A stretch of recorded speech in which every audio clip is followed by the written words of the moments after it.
Hello, this is Dr. Eric Bricker, and thank you for watching A Healthcare Z. Today's topic is doctors can't own hospitals.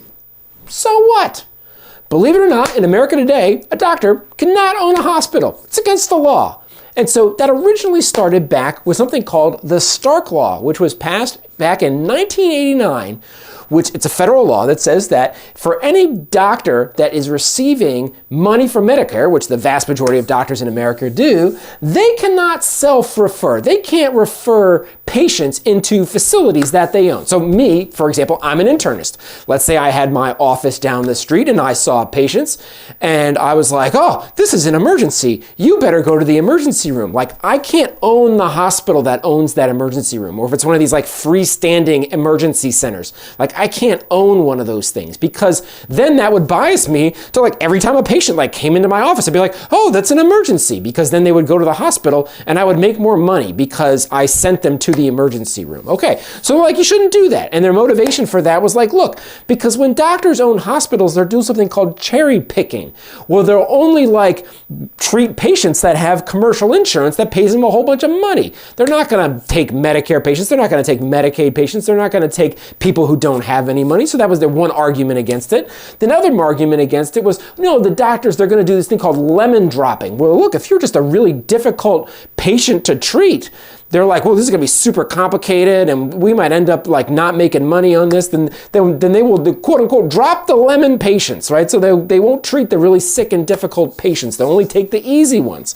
Okay, and then also too, like in my example of like the emergency room and me sending all my patients to the emergency room, they're like, look, if doctors own hospitals, they're just going to create excessive care. They're going to create overutilization. They're going to do unnecessary things. This is where, people are like, okay, well, cardiologists are ordering stress tests on anybody that has a heart, or gastroenterologists are doing upper endoscopies on anybody who has heartburn. And not everybody who has heartburn needs an upper endoscopy, and not everybody who has a heart needs to have a stress test, okay? And so the ACA put the final kibosh on doctors owning hospitals, where there was a loophole that the ACA actually closed in 2010. So now it's like there are some physician-owned facilities that were like grandfathered in, but like no new ones can like doctors be owners of. Okay, now, so fine, that all sounds like a reasonable argument. Of course, doctors should not be able to own hospitals. Okay, the whole point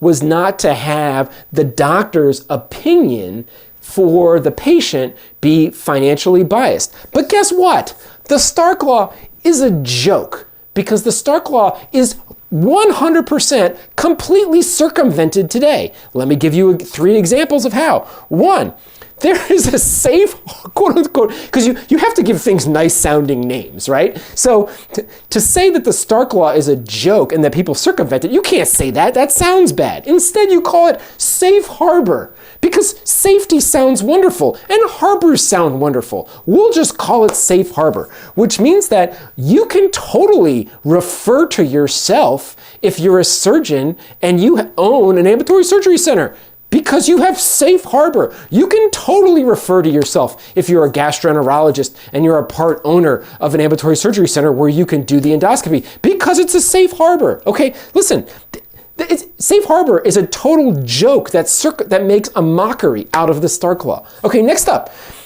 there are joint ventures between doctors and hospitals where the doctors are the minority owners of a hospital.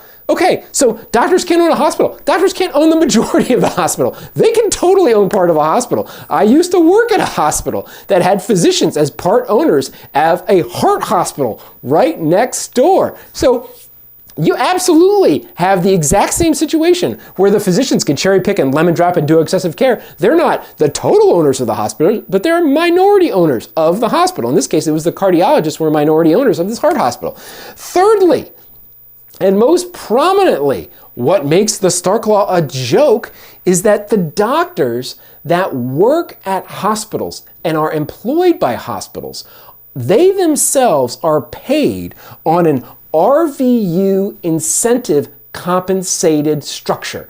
In other words, the more they do, the more they get paid. In other words, they get paid a commission. Okay, let me show you specifically how this works. Let's say you've got the government, Medicare. That's supposed to be the Capitol building. And then they pay the hospitals. And then the hospitals either pay the employees their compensation directly, or if the physician group isn't directly employed by the hospital, then the hospital group basically subsidizes the physician group with what they call a stipend.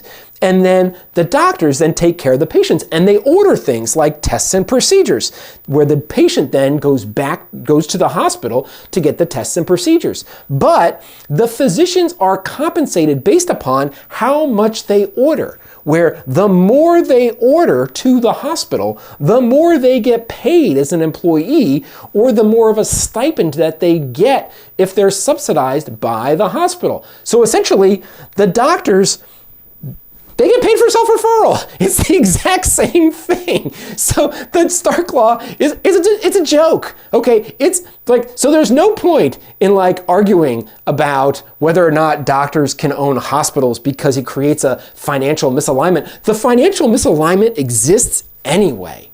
Okay, so really, like, if the financial misalignment exists anyway, why don't you just let doctors own it too? Like, what makes hospital administrators so special, right? Why not cut out the middleman, right? So instead of having the government pay the hospital, have the government just pay the doctors directly. And instead of having the doctors work for the administrators, why don't you have the administrators just work for the doctors? And the doctors will take care of the patients, and the administrators will work for the doctors, and then the patients will still go back to the doctors, and they'll still be doing self-referral. And all this it's just like anything else. It's just your typical human battle for money and power. That's all it is, because everyone knows the sort of facetious golden rule. He who has the gold makes the rules. And right now, it is the hospital administrators that have the gold and make the rules, and the doctors work for them.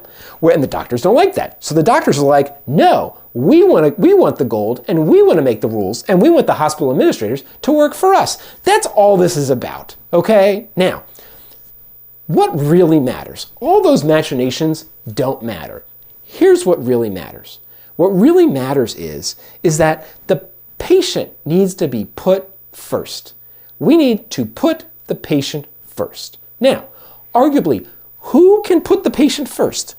Can doctors and nurses who have experience treating patients, who have literally with their own eyes seen another human being suffering, and say, look, your suffering and the alleviation of that suffering, like, that's what comes first, okay? Like, those are the types of people who need to be put in charge. People who will put the patients first. Now, are there hospital administrators in America who absolutely push the patient first? Of course. Are there hospital administrators that actually put patients first better than doctors and nurses themselves put patients first? Of course. Are there doctors and nurses that put other things first before patients? Sure, absolutely.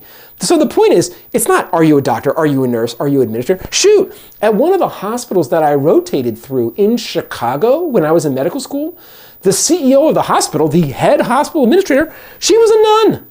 She would walk around the halls of the hospital, like with her habit and a briefcase. Okay, like, did this nun put patient first? I would argue absolutely she did. And she probably did a better job of putting patients first than like any other doctor in that hospital. So the issue is not, is it a doctor? Is it an administrator? Like, that's not the issue. The issue is whoever is in charge has to put the patient first. Okay, so that's fine. That all sounds like all nice and rosy, but like, how would you actually accomplish that? Okay, so one, it would be getting rid of this like whole cliche that administrators say of no margin, no mission. People say, oh, well, we got to make money, otherwise we can't have a mission. Okay, I've got a new cliche to get rid of that cliche. My new saying is no mission, no dice. Okay, and the mission is the patients. And no dice is like a refusal. Like, hey, mom, I want to stay out till 2 a.m. in the morning. And mom says, no dice. The answer is you can't participate. So in healthcare, no mission, no dice. If you don't put the patient first, you can't even participate. Okay, and oh, by the way, that goes for health insurance companies too. Because remember, United and Optum employ physicians. United and Optum have healthcare facilities that deliver care, like ambulatory surgery centers. So I would argue that any organization, and this applies to HCA, Hospital Corporation of America, this applies to Tenet, that the shareholders do not come first. They do not. 100%. The shareholders do not come first. The patients come first. Because if you don't have the mission, then you can't even participate. And some very practical ways of doing this is just, look, you have completely transparent compensation incentives. You don't have to give everybody's like take-home salary out there, but specifically how they're getting paid needs to be made public, right? Famous saying I say on here all the time is that sunlight is the greatest disinfectant.